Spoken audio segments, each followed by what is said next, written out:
Fund Supermart, your online gateway to unit trusts. What is your outlook on the Asian fixed income market, particularly investment-grade bonds for the rest of the year? What opportunities do you see ahead? Sure.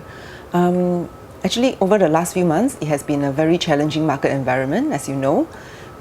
As we started the year, everyone was expecting interest rates to go higher this year because the US Fed is expected to hike interest rates. But as of now, you can see that most central banks in Asia has cut interest rates from Australia to China, from India, Thailand, Korea, and many of the other countries. So we are in this situation where growth globally is slowing down, and the Fed now is having difficulty to hike interest rates.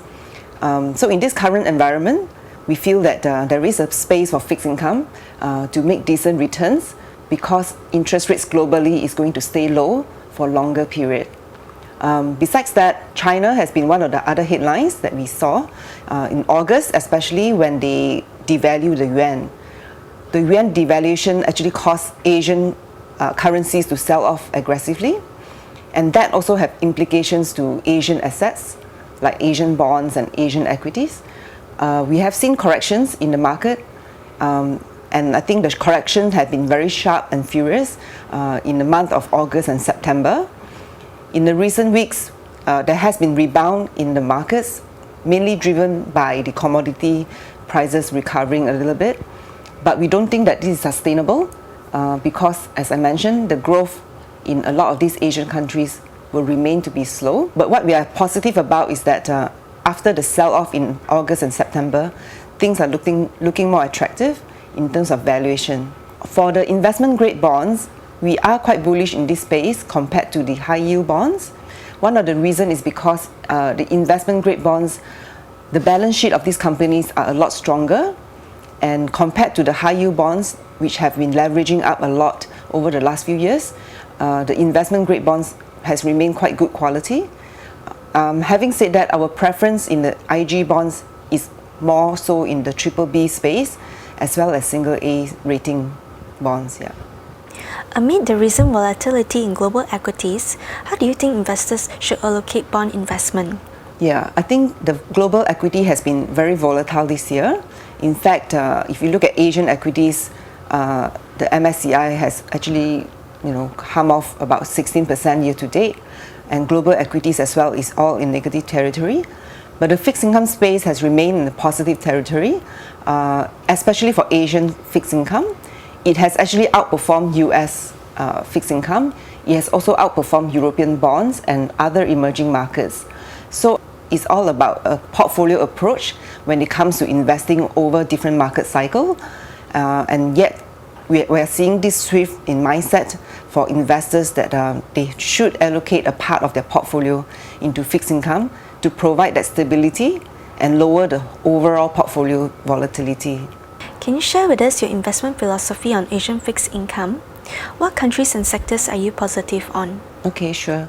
I think in Affin Hwang, we always pride ourselves that our investment philosophy is focused on absolute return philosophy. In simple terms, what it means is that over market cycles, we want to deliver absolute positive returns for our investors, and also we also look at low volatility for the portfolios.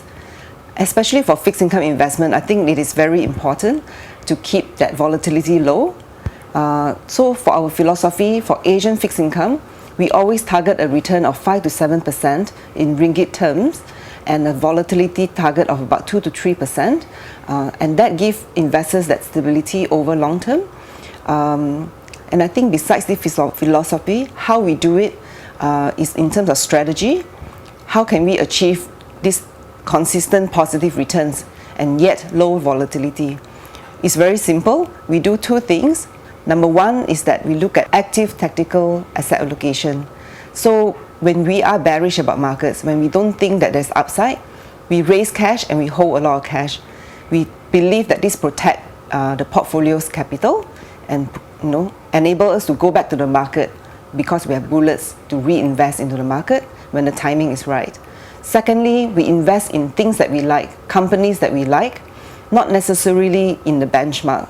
So we do a lot of research on the companies that we want to invest in, and when we see that we can have that opportunity to make money, that's where we invest into those companies, regardless of whether they are in the benchmark or not. In terms of countries, we really think that the Asian economies in general is going to slow down.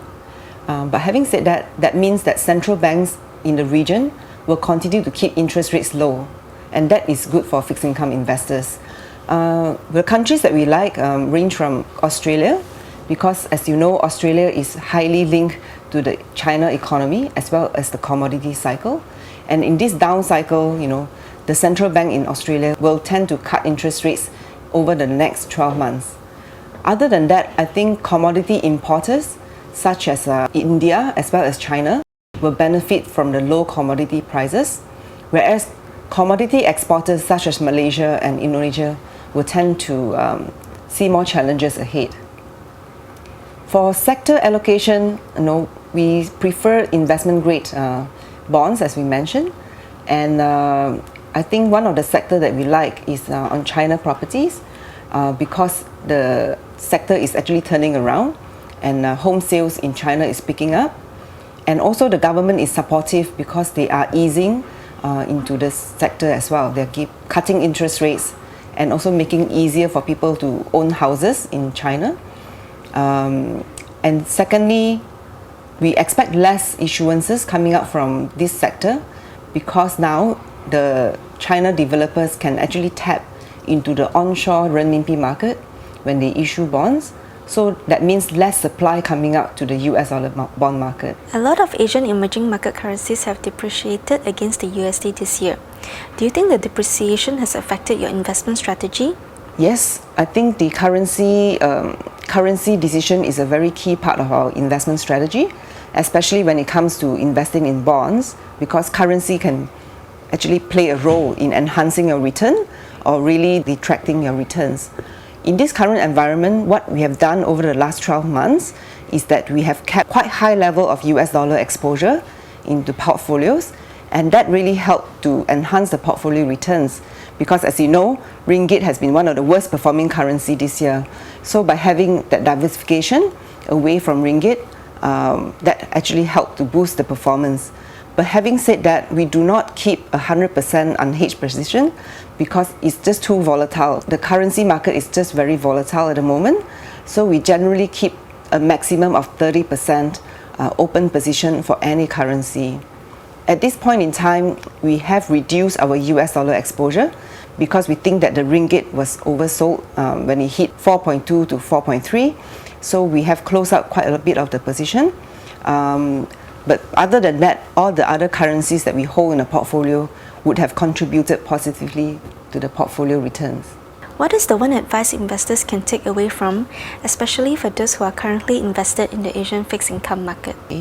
I think there's still more volatility ahead of us because of the growth uncertainty, as well as when the Fed will hike interest rates and how fast they will hike interest rates.